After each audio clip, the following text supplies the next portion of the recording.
Olá, tudo bem? Eu sou a Pamela, sou enfermeira do SESC Mato Grosso e hoje eu vim trazer um assunto para as mulheres.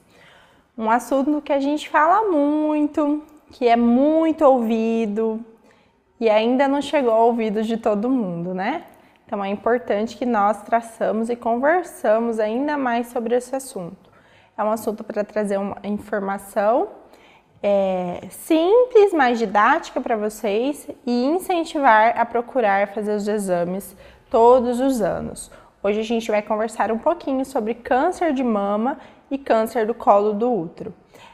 Visando o Outubro Rosa, né, essa data que vem para incentivar as mulheres a fazer esses exames, é importante também que a gente entenda o porquê da importância desses exames. Porque não basta só a gente ir e fazer, tem que entender a necessidade, né? Então hoje eu vim aqui para trazer para vocês realmente o porquê, como que a gente pode fazer, o que precisa, quais os sinais, os sintomas, tá bom? Então a gente vai começar com o câncer de mama. O que é o câncer de mama, né? Assim como todos os outros tipos de neoplasias, o câncer resulta numa proliferação incontrolável das células. São células anormais, são células doentes, que surgem em função de alterações genéticas, sejam elas hereditárias ou adquiridas, por exposição a fatores ambientais e também fisiológicos. Esse processo gera células anormais que se multiplicam e formam os tumores, né? O que a gente chama de câncer. Essa doença também acomete os homens, porém é rara e apresenta 1% total dos casos da doença. Quando a gente fala de 1%, a gente acha que é muito pouco, né? Mas existe uma população masculina aí com uma incidência até alta de morte para a população masculina de câncer de mama. Então, ao contrário do que a gente pensava de que os homens não teriam, eles têm a incidência menor, mas ela existe e precisa ser tratada também. Para a gente entender, a gente tem que entender como que o nosso seio ele é formado, né? Então, ele é formado por glândulas, as glândulas mamárias, que são divididas entre lóbulos e bulbos, tá? Então, as glândulazinhas, as mesmas que produzem o leite durante a amamentação. As glândulas se comunicam entre si através de ductos, que são esses canaizinhos, assim, essas redes, que transportam leite até o mamilo. A maioria dos tumores cancerosos são provenientes dos ductos mamários. Normalmente, eles estão localizados nesses canais que levam o nosso leite para a criança, tá? Então, como que a gente consegue entender a importância do câncer de mama, da mamografia e dos exames preventivos? Através das estatísticas. Então, quando a gente fala de estatística, a gente assusta, mas é através dela que a gente consegue entender a quantidade de pessoas que desenvolvem esse câncer e o quanto é importante nós estarmos ali para tratá-lo, fazer o diagnóstico precoce. Então, estimativa de novos casos no triênio de 2020 a 2022, 66.280 novos casos no Brasil. É um número muito alto. Esses dados são do Instituto Nacional de Câncer, então é importante que a gente olhe porque é uma estimativa alta. Isso visando a detecção precoce, né? Sem contar aí com a pandemia que veio, que atrapalhou muito essa detecção. Então, pode ser que esse número seja um número subestimado. Então, é importante que a gente procure observar se realmente como que tá, se você está fazendo o exame, se as mulheres ao seu lado já fizeram o exame, se a sua colega de trabalho já fez, se está dentro da faixa etária para fazer. Então, é importante a gente observar isso. O número de mortes em 2017, que é um dos últimos dados que nós temos, foram de 16.927 mortes, tá? Sendo 16.724 mulheres e 203 homens vítimas do câncer de mama. Então, para quem acha que homem não tem e não morre, tá aí a estatística que a gente vem trazendo. É um número muito alto para uma população masculina de um câncer que, teoricamente, é um câncer feminino, né? Então, é importante que a gente observe porque os homens têm e morrem também dessa doença. Então, quais são os principais sintomas? Como que eu vou saber que eu tenho um câncer de mama? Primeiro, o principal sintoma é sentir o nódulo, né? Normalmente ali na palpação a mulher sente que não tá normal, aí ele vai aparecer aquele tumorzinho que é o nódulo, vai palpar e vai sentir aquela coisa que não existia antes, tá? Então, ele vai ter uma consistência mais branda, globuloso, definido, ou não também. Então, tem os casos que também que não tem forma, é irregular, então é importante que a gente apalpe. Outros sintomas mais comuns e que a gente fala muito é o edema cutâneo, que é semelhante àquela casca de laranja, né? A gente pega a laranja, ela tem aquela pele, a casquinha um pouquinho mais enrugadinha e uns furinhos. O edema cutâneo causa isso na nossa mama. Nossa mama vai ficar com o aspecto de uma casca de laranja, então mais enrugadinha, não é normal, é para ser um seio mais liso. Por mais que seja uma mulher mais idosa, a pele vai ser um pouquinho mais lisinha, não vai ter esses furinhos, então é importante a gente observar isso. Retração ou abaulamento mamário. O que é retração?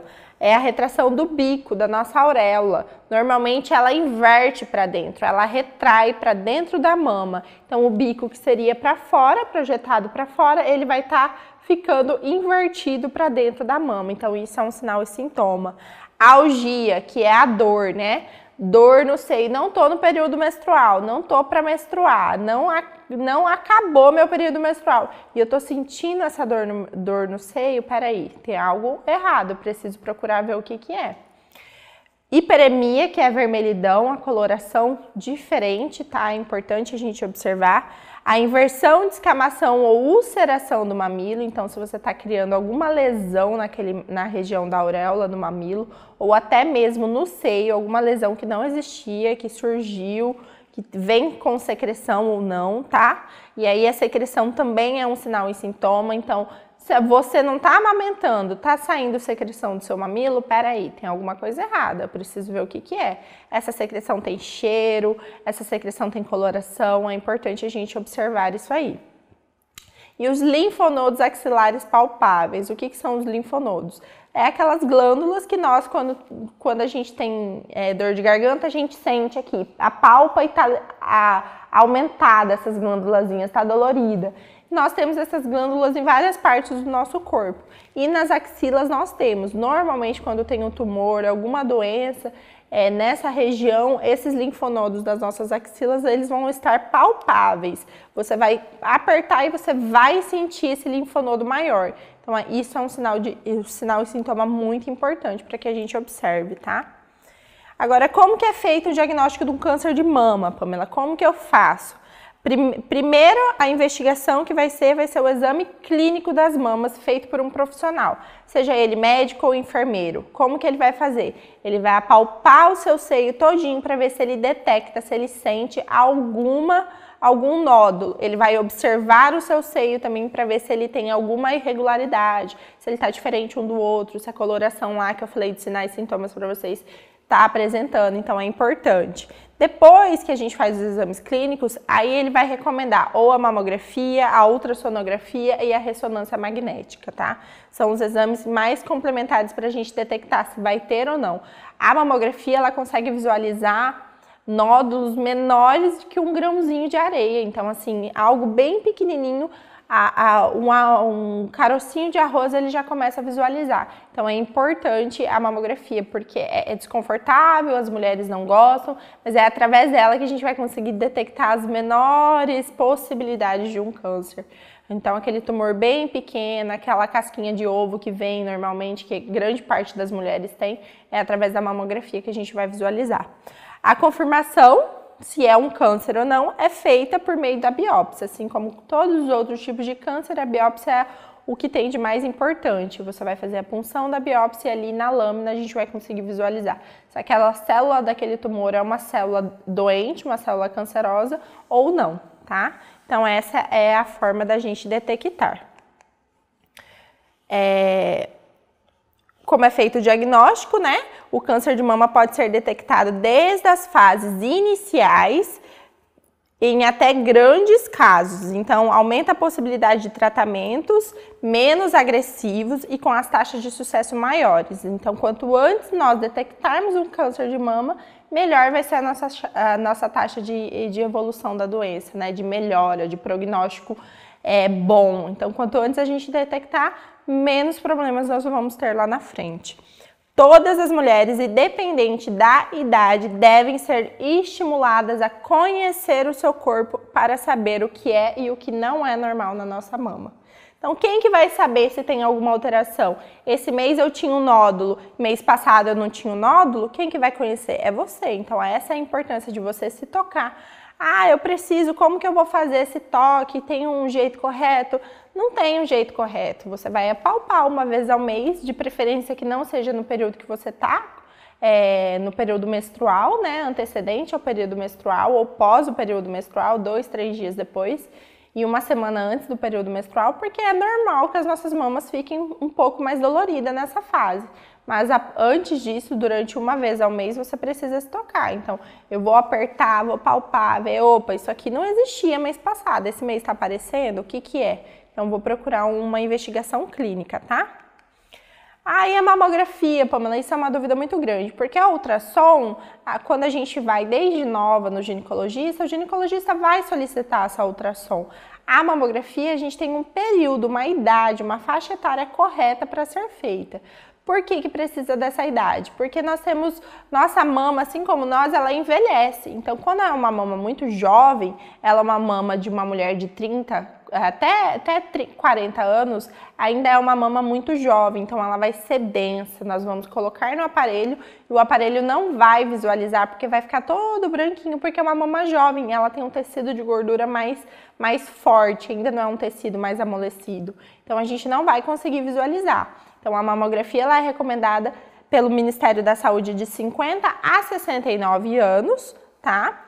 E pela Associação de Mastologia, ela é recomendada a partir dos 40. Por isso que tem casos de mulheres que fazem a partir dos 40 e tem mulher que faz a partir dos 50 anos. Desde que esteja entre essas duas faixas etárias, é importante que a gente faça a mamografia regularmente, tá?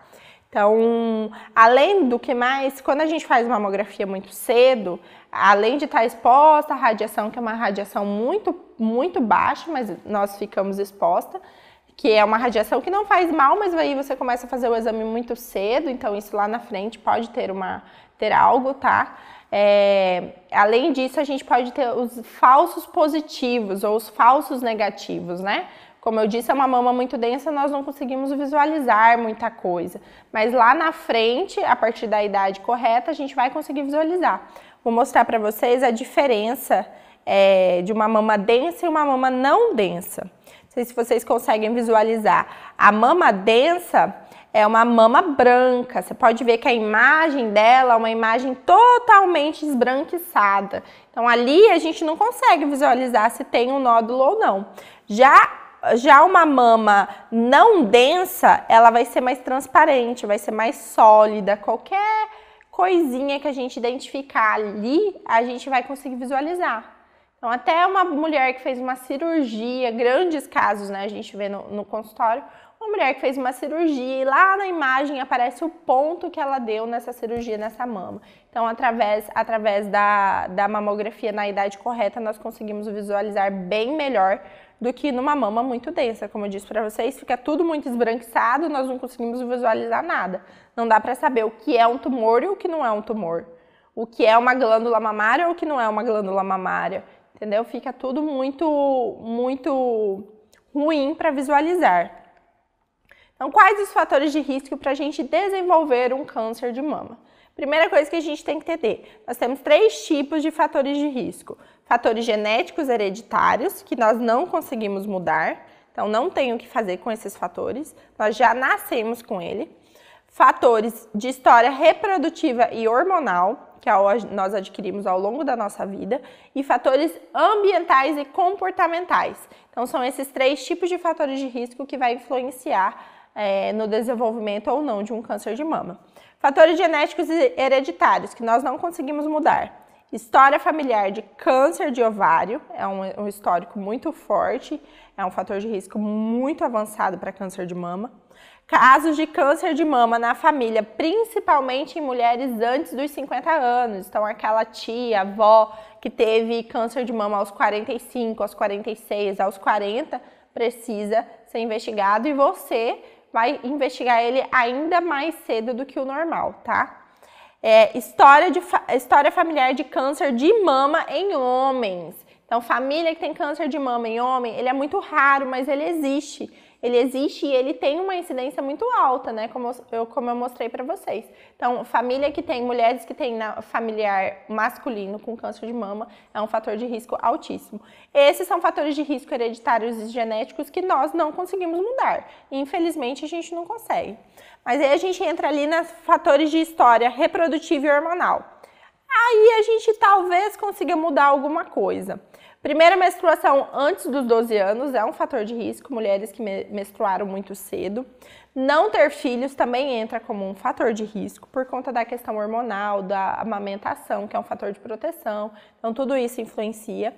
Primeira gravidez após aos 30 anos, porque ela já entra como uma gestação de risco, né? E já é uma gestação que pode vir a desenvolver mais problemas ou não também, mas ele entra como um fator de risco. Menopausa após os 55 anos, que nós chamamos de menopausa tardia, né? Essa mulher demorou muito para entrar na menopausa, então ela também entra como um fator de risco.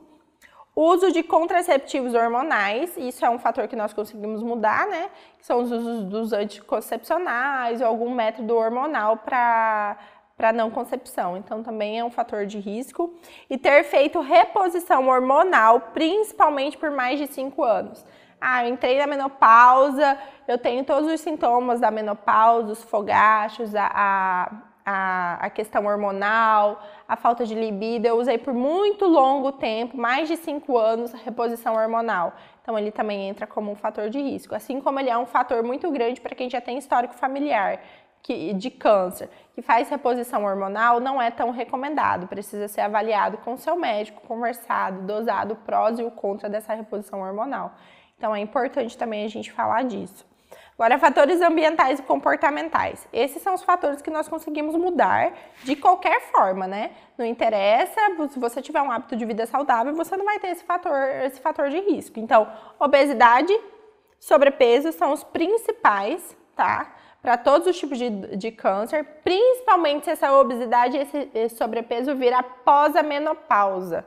Porque quando a gente entra na menopausa, toda a cascata hormonal, nosso ciclo hormonal se modifica e ali a mulher tem mais a tendência de engordar por conta dos hormônios, bagunça tudo. Então, principalmente se ele vir esse sobrepeso após essa fase, né? Ou nessa fase. Sedentarismo, que é o que a gente fala para todas as doenças. Infelizmente, quem é sedentário tem propensão de ter mais doenças. Isso é claro. Isso é claro em todos os tipos de nossas doenças, né? Ingestão irregular do álcool e tabaco. Esse aí também, gente, não tem o que a gente discutir. São fatores comportamentais que estão ligados a todos os tipos de doença. Se nós formos pesquisar, praticamente todas estão ligadas ao tabaco e ao álcool, né? Tem um fator de risco maior. Então, para hipertensão arterial, para diabetes, para câncer, para tudo, a gente tem um fator de risco muito grande para quem fuma e para quem bebe. Não é o álcool socialmente, é o álcool um pouco mais excessivo. Então, tem esse fator de risco muito grande. Mas nós também temos fatores de proteção, não somente fatores de risco.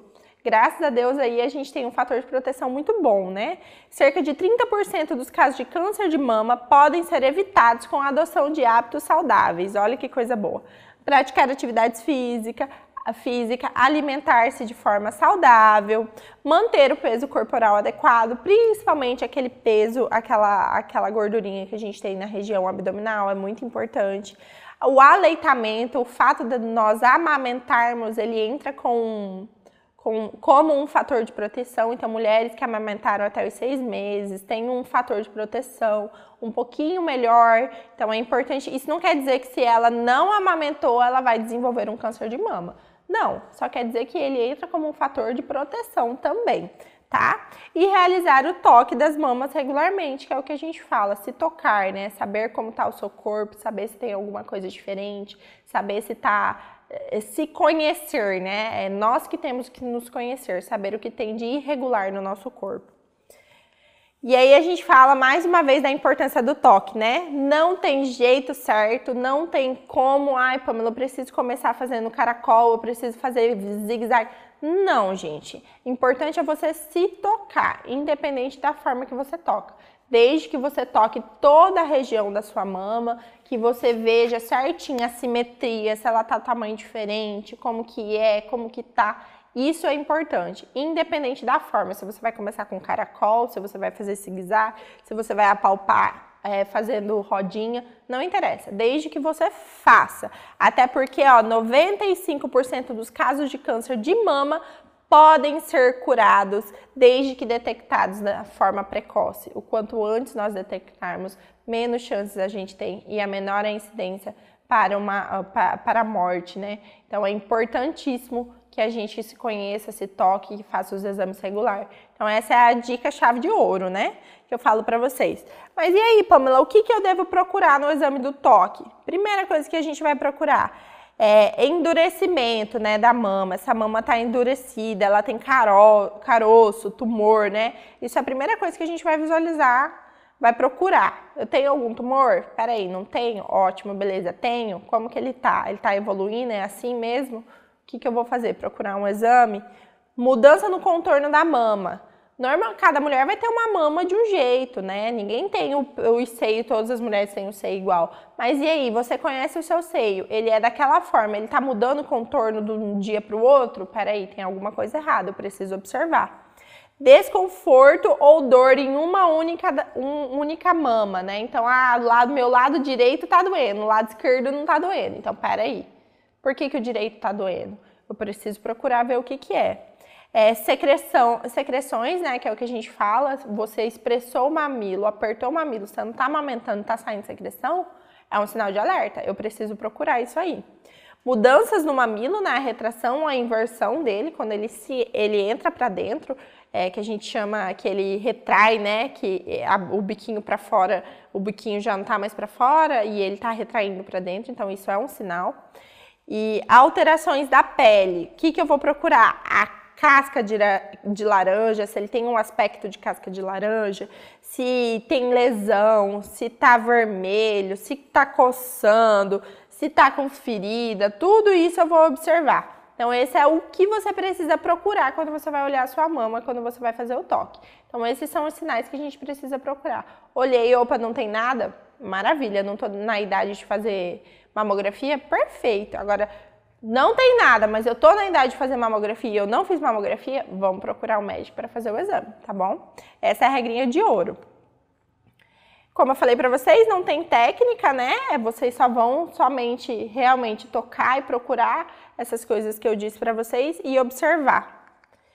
Agora, Pamela, como que é o tratamento? Gente, tratamento é o que eu falo para todas as doenças. O tratamento ele vai ser individualizado. Você, com a sua equipe médica, com a sua equipe multidisciplinar, vai decidir qual vai ser o melhor tratamento. Algumas mulheres vão fazer hormonioterapia, não vão fazer quimioterapia. Outras mulheres vão fazer as cirurgias e não vai precisar fazer quimioterapia, ou vai fazer radioterapia, não vai fazer cirurgia. Isso aí quem vai decidir é a sua equipe, de acordo com o que o seu corpo está apresentando, levando em consideração que você é um ser biopsicossocial, então tem que pensar nas suas crenças, nos seus valores, na sua religiosidade, o que você acredita, o que você não acredita. Então tudo isso você vai sentar e conversar com a sua equipe médica. Então é importante que a gente tenha essa noção, que nem todo tratamento vai ser igual. E o que aconteceu com fulana não vai acontecer com beltrana, é totalmente diferente. Então a gente precisa ter esse link de saber que cada tratamento é de uma forma, tá?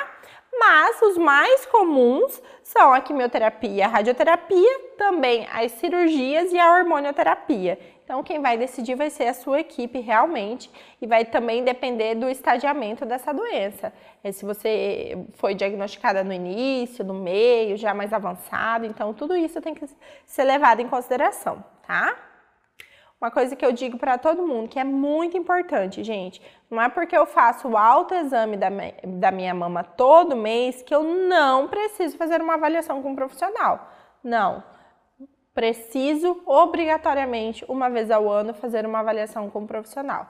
Seja ele o ginecologista, seja ele o médico do seu postinho, que você vai todo ano fazer a sua rotina de exames, seja ele uma enfermeira que dá consultoria de amamentação ou uma enfermeira do postinho de saúde, precisa ser avaliado esse seio, tá? Uma vez ao ano. Porque são os profissionais que eles vão conseguir identificar bem melhor, vão ter aquele tato ali para saber realmente se tem alguma diferença. E são eles que vão solicitar os exames, que vão te orientar e vão fazer o tratamento, o diagnóstico da forma mais correta.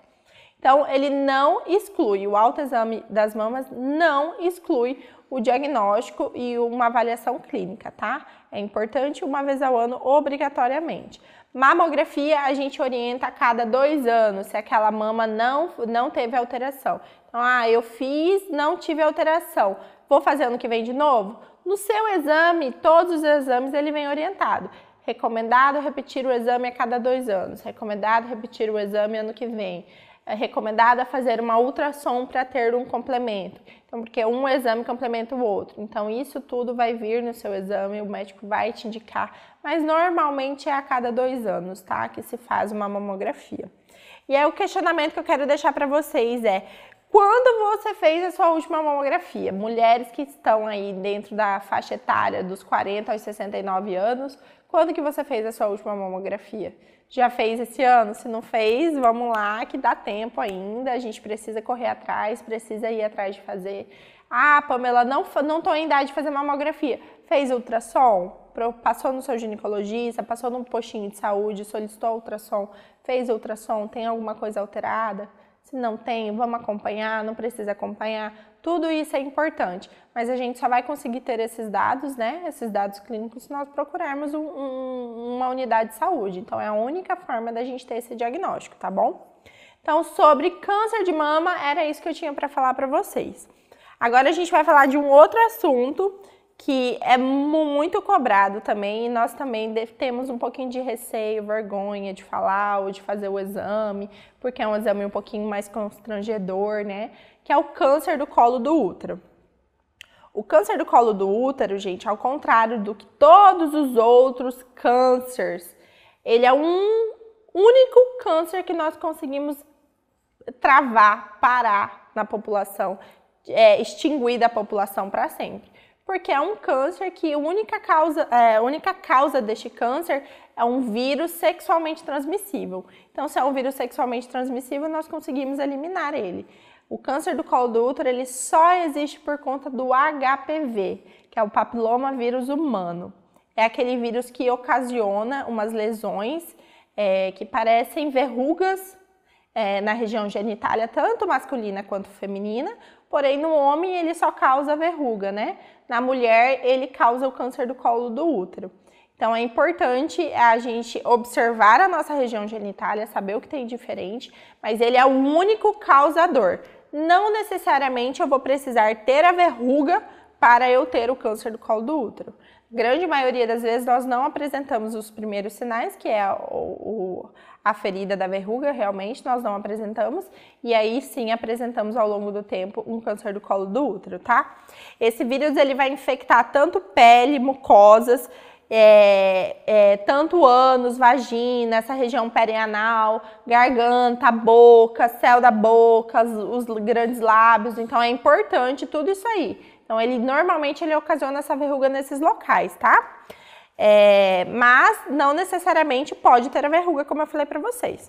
Eu trouxe aqui uma imagenzinha do nosso aparelho reprodutivo da mulher, né? Então, nós temos ali a vagina, a tuba uterina, o endométrio, que é o nosso útero, o miométrio, que é a parte interna do nosso útero, que é quando a gente escama quando está menstruando, e embaixo o nosso colo do útero, bem em contato com a vagina. Quando nós mulheres temos relação sexual, é o nosso primeiro contato entre o pênis e a vagina, entre o pênis e o colo do útero. É nesse canal. Então ali o pênis consegue tocar o nosso colo do útero e infectar ele se tiver alguma doença.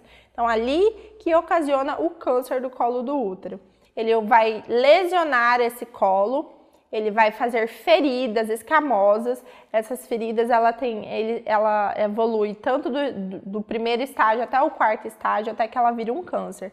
É muito fácil da gente detectar, porque é através do exame citopatológico, mas ainda é muito pouco falado, né? A gente tem muito tabu ainda, muita vergonha de fazer, porque é um exame muito desconfortável, não é um exame legal, mas aí é o único exame que a gente consegue detectar. Infelizmente, é o único. E como eu falo para vocês, das estatísticas, né? Em 2020, nós tivemos de estimativa 16.500 novos casos de câncer do colo do útero. No ano de 2018, nós tivemos 6.526 mortes. É muito grande.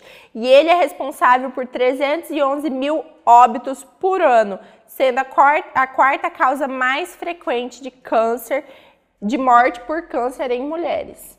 Então, é um número muito alto. Então, nós precisamos ter esse olhar atento. Pamela, qual que é o fator de risco para eu ter um câncer de colo do útero?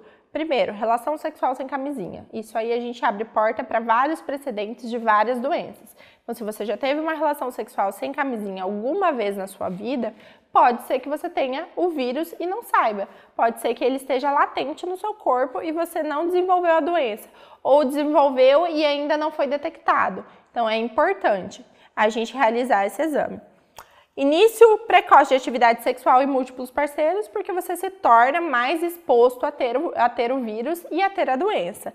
Tabagismo, como eu falei para vocês, ligado a vários outros tipos de doenças. Uso prolongado de pílulas anticoncepcionais e relações sexuais sem preservativo. Então, esse é o ápice, né? É o principal causador do câncer do colo do útero.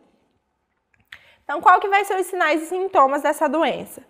O câncer do colo do útero é uma doença de desenvolvimento muito lento. Lembra que eu falei para vocês que pode ou não desenvolver? Pode apresentar sintomas que não apresenta sintomas na fase inicial, então ele demora a apresentar esses sintomas.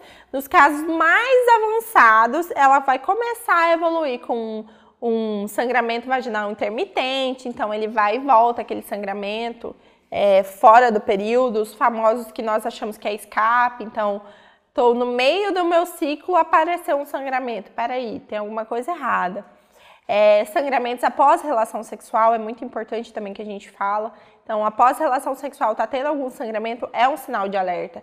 Porque o câncer do colo do útero ele vai se desenvolver uma lesão, uma ferida lá no nosso colo do útero, até ele desenvolver um câncer propriamente dito. E aí, quando a gente vai ter a relação sexual, que vai tocar o colo do útero, lembra que eu falei para vocês que a relação toca, durante a relação o pênis toca o nosso colo do útero, quando toca ali vai sangrar. Então, após a relação a mulher vai ter um sangramento. Então, esse é um dos sinais mais importantes. Mas não necessariamente todas as mulheres vão sangrar, né? Secreção vaginal anormal e dor abdominal associada a queixas urinárias e intestinais. Gente, quando já chega nesse estágio de ter esses sintomas é porque a doença já está muito evoluída.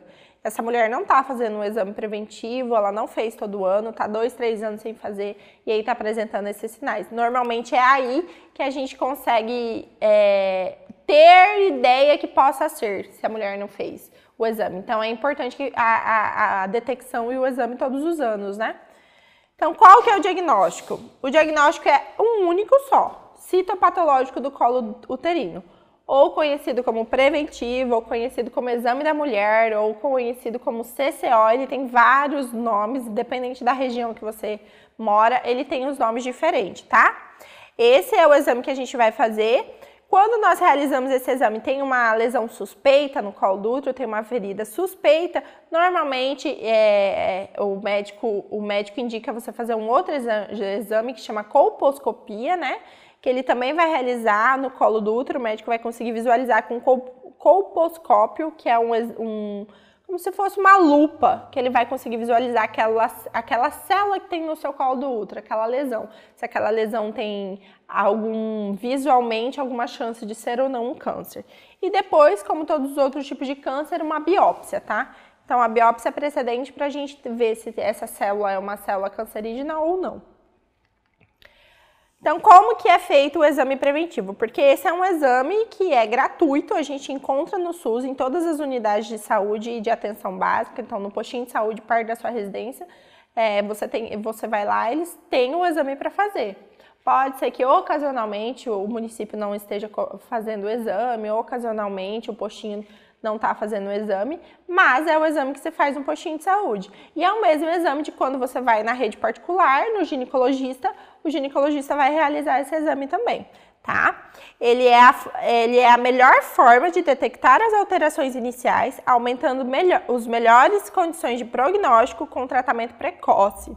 Com esse exame, nós ainda podemos detectar algumas doenças sexualmente transmissíveis, como a tricomoníase, que é também um vírus que nós nos contaminamos através da relação sexual, que ocasiona um mau cheiro, tem um aspecto amarelado, meio bolhoso, então também a gente consegue detectar através do preventivo, e também algumas doenças como vaginoses bacterianas, que são vaginas próprias da nossa vagina, são bactérias próprias da nossa vagina e que elas proliferam de acordo com a imunidade, quando a gente usa muita calça jeans. Quem mora aqui na nossa região de Cuiabá, é tudo muito quente, Mato Grosso muito quente, então nós usamos muita calça jeans, muita roupa apertada.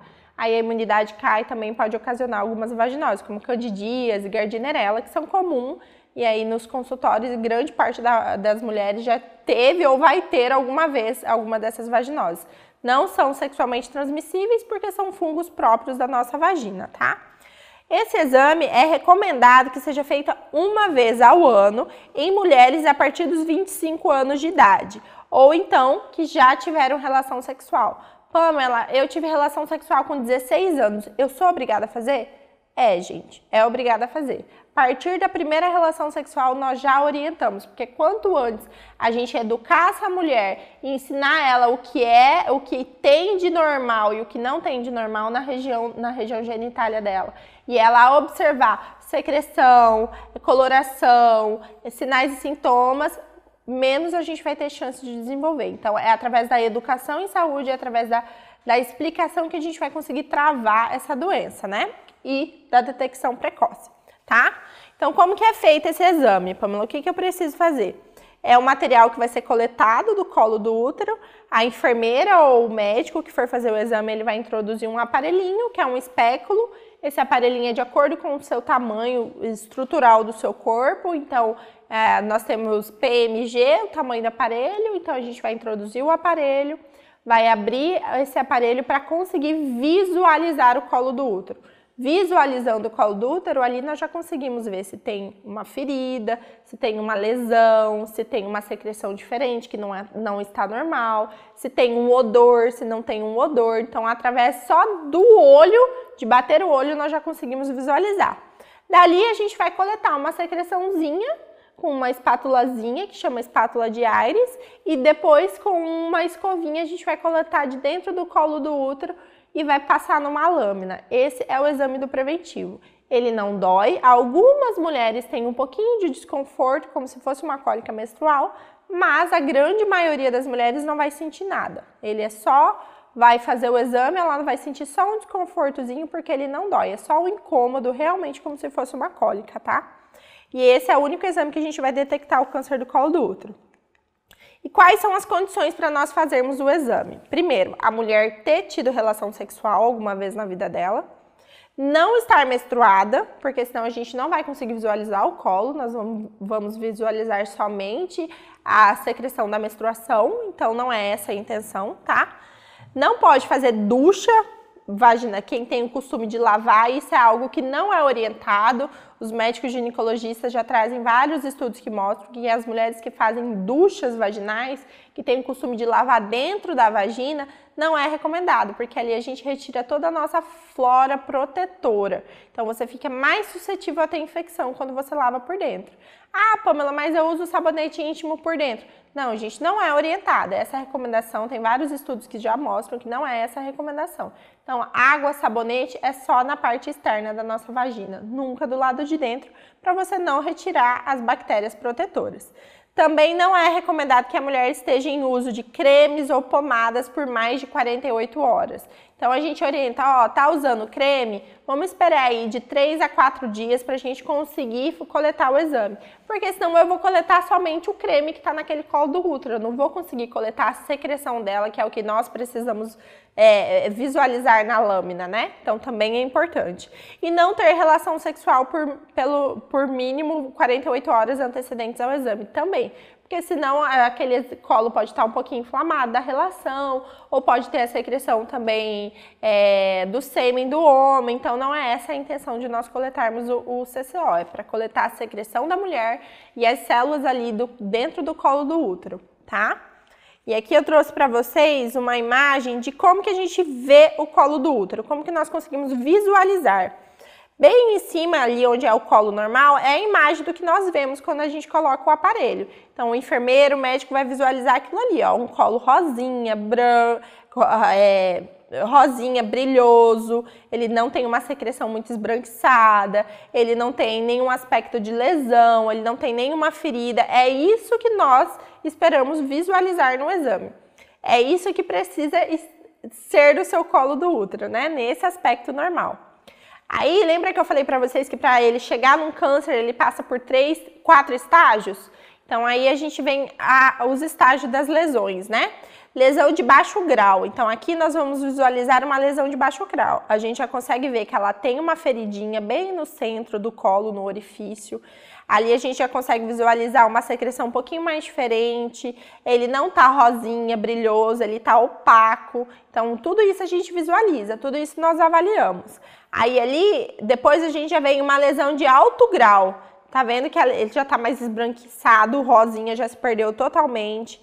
A gente consegue visualizar várias lesões nele. E lá em cima, um câncer propriamente dito. E aí a gente já vem com um câncer do colo do útero já exposto, né? Que muitas vezes, de bater o olho, a gente já consegue prever que o resultado vai vir como um câncer do colo do útero. Então, lembrando, né, que são lesões ocasionadas pelo vírus do HPV. Então, ele vai passar por estágios. Quanto antes a gente detectar essa lesão, quanto antes for feito o exame e ver ali que tem uma lesão de baixo grau, eu vou fazer o tratamento conforme a orientação médica e eu não vou desenvolver o câncer. Agora, eu não fiz o exame, eu não tive o diagnóstico, eu não tratei, ele vai evoluir. Ele evolui lentamente, mas também quando ele evolui, gente, passa de um estágio para o outro muito grave. Então, aí, com metástase, perde grande parte das mulheres também que demoram a tratar, pode vir a perder o útero. Hoje em dia a gente tem cada vez mais meninas muito jovens tendo a detecção do HPV e do câncer do colo do útero. Então é importante que a gente faça essa prevenção. Além dessa prevenção com o exame do citopatológico preventivo, hoje nós também temos a evolução das vacinas, né? Que já tem introduzido no calendário vacinal obrigatório das crianças a vacina do HPV, para meninas e para meninos. Ah, Pamela, se eu dar a vacina para o meu filho, quer dizer que eu estou estimulando ele a ter relação sexual a partir dos 9 anos?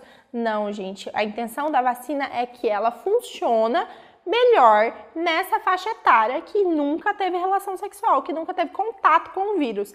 Depois que a gente tem contato com o vírus, é mais difícil dessa vacina fazer o efeito necessário. Então é importante que a gente faça no calendário, é obrigatório no calendário vacinal já vem instituído já. Normalmente quando instituiu a campanha, essa vacina dava nas escolas, entre 9 e 14 anos, são 2 doses, né, que essas crianças vão tomar, para lá na frente, quando ela ter a primeira relação sexual dela, ela já estar mais prevenida de desenvolver o HPV. Então é importante que a gente faça essa vacina, que a gente inclua nas nossas crianças e quebre o tabu também de achar que é só que é uma forma de você instigar. Muito pelo contrário, né? É uma forma de você prevenir que essa criança desenvolva a doença lá na frente. Qual que vai ser o tratamento? É a mesma coisa do câncer de mama. O tratamento é individualizado, ele precisa ser feito de acordo com a necessidade daquela mulher, visando que ela é um ser biopsicossocial, precisa ter o cuidado, mas a grande maioria das vezes se faz. Quando está em lesões iniciais, eles fazem a cauterização, né? que passa o laser ali, cauteriza aquela lesão, retira aquela lesão precursora de câncer, acompanha 2, 3 anos essa lesão para ver se ela vai vir a evoluir ou não. Ah, como que eu acompanho? Através do preventivo. Como que eu detecto precocemente? Através do preventivo. Como que eu faço para diagnosticar? Através do preventivo. Não tem como correr. Infelizmente ou felizmente, né, esse é o único exame que a gente detecta ainda o câncer do colo do útero e nós conseguimos evoluir e visualizar com eficácia aquela lesão. Então isso que é importante, que nós conseguimos olhar e ver, fazer o exame, ter noção de que precisa e incentivar as mulheres. Graças a Deus, hoje a gente vem incentivando cada vez mais. É um trabalho de formiguinha, pouquinho em pouquinho. Você fala para sua mãe, a sua mãe incentiva a sua filha, a irmã. Então é importante que nós incentivamos as nossas mulheres a fazer o exame obrigatoriamente todo ano. Ele é obrigatório, todo ano é necessário que nós façamos. Então é importante que a gente faça e que tenha o diagnóstico o quanto antes, tá? Essa mensagem que eu queria trazer para vocês, eu vou deixar um vídeo para vocês assistirem também, de uma colaboradora do SESC, e eu espero que vocês gostem, que vocês tenham aprendido um pouquinho, né, com a informação, porque é através da educação em saúde que nós vamos conseguir passar a informação e diminuir as incidências dessas doenças. E a saúde da mulher, a mulher tem a tendência de se cuidar mais, né? Só que ainda assim existem aquelas mulheres que não têm, que têm o preconceito, que têm o medo, até o medo do diagnóstico, medo de descobrir algo. Então nós, através da educação em saúde, nós conseguimos alertar, falar um pouquinho, mostrar como que faz, para que faz e a importância. Tá bom, gente? É isso aí. Muito obrigada. Eu espero que eu possa ter ajudado vocês um pouquinho, viu? E se você não fez os seus exames ainda, vamos correr que ainda dá tempo de realizar, tanto o preventivo quanto a mamografia. E todo ano eu sempre fui a ginecologista. É uma coisa que é sagrado para mim, era ir a ginecologista uma vez por ano. E aí eu fui na minha ginecologista e como ela era a única médica que eu faço o acompanhamento, era, na ocasião, né, a única médica com quem eu ia uma vez ao ano para fazer esse acompanhamento, eu pedi para ela, falei, por favor, verifica tudo que é possível, porque minha mãe está com câncer, já em estado terminal e eu não quero surpresas. Daí ela faz o exame, encontra um nódulo na mama e a gente verifica que não era nada grave e tudo mais. No final de 2017, eu fico nervosa, né? E aí, no que eu fico nervosa, eu sinto que dou uma empelotada e a hora que eu passo a mão, porque eu senti dor, eu passo a mão, né, aqui, eu sinto do lado esquerdo um nódulo. Fiquei preocupada, só que o nódulo, ele apareceu quando eu estava nervosa e ele sumiu. Liguei para minha ginecologista, ela já me indicou para ir direto para o mastologista. Aí eu liguei para o mastologista, liguei para vários na época e assim, como era véspera de Natal, o que me atendesse primeiro estava bom. E eu consegui uma consulta no dia seguinte, aí eu fui, ele virou para mim e falou assim, olha, aparentemente não é câncer, não tem nada na literatura que daria um embasamento para câncer, porque não dói, câncer não some, né? Teoricamente não tá, ele apareceu porque você ficou nervosa, mas vamos acompanhar. Retornei 2 meses. Alguma diferença? Falei, nada. Tá sentindo dor? Falei, não, não tô sentindo. Aí ele procurou e falou assim, nossa, tá bem escondido, né, e tudo mais. Falei, mas não é nada não preocupa que não deve ser nada, mas vamos continuar acompanhando. Você volta daqui mais 3 meses. Aí, aquela história, no trabalho você começa a se envolver, eu não voltei dali 3 meses. Né? Isso era janeiro, eu não voltei, eu vou voltar em novembro, final de novembro. Final de novembro, eu volto, e aí ele falou assim, mas por que você sumiu? Né? Você tinha que ter voltado e tudo mais. Falei, doutor, nunca é nada, nunca não tem nada na literatura que dê embasamento científico para ser câncer.